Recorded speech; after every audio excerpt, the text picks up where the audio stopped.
Mr. Speaker, may I take this opportunity to add my voice in appreciating that program as a very good program. Mr. Speaker, I had actually initiated a similar program in my constituency called My Time, which is called the Mbita Youth Training, Innovation, Mentorship and Entrepreneurship Program. The only difference is Nyota has more money than I do have. And so it will actually go a long way in achieving the objectives that I had for my youth. Mr. Speaker, one of the things I like about it is the component of training of young people and acknowledging the fact, Mr. Speaker, that we have very many young people who have finished their high school, and some even have gone up to university and do not have jobs. So for a lot of the young people in the past, we have relied on formal employment, but we must learn that now the way the economy is going, that we'll be relying a lot more on self-employment by the youth. I think one of the things that this program needs to really focus on very strongly is the issue of monitoring, so that there is, so that the youth can get back, not only get back because again it's a grant, but that the money is not wasted. 50,000 may sound very little to some of us, but to a young person, 50,000 is a lot of money. And if it is not used very well, my deputy here is telling me there will be, some of them will use it on Jaba. And I wrote yesterday that there is a song in the Luo community, Jatum Chamo Jaba Nendo. The musician swallows Jaba and sleeps. There's a musician who is crying, the wife has left him, and the only thing he can take is Jaba.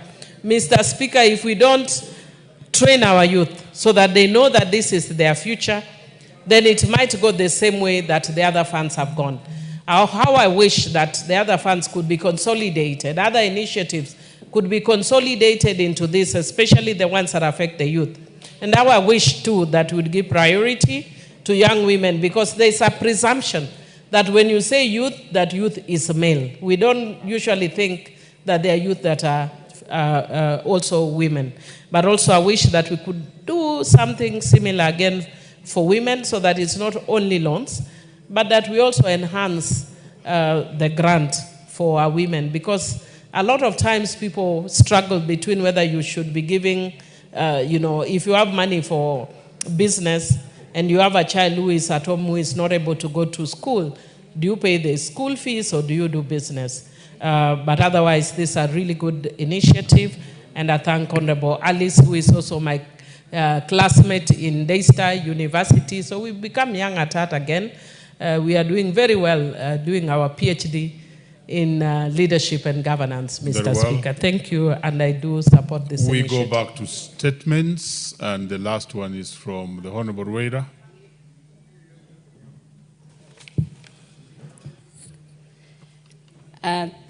Honorable Speaker, pursuant to the provision of Standing Order 43.1, I rise to make a general statement on a perceived imbalance in the treatment of Lamu East constituency, which for far long has been left out of the national picture.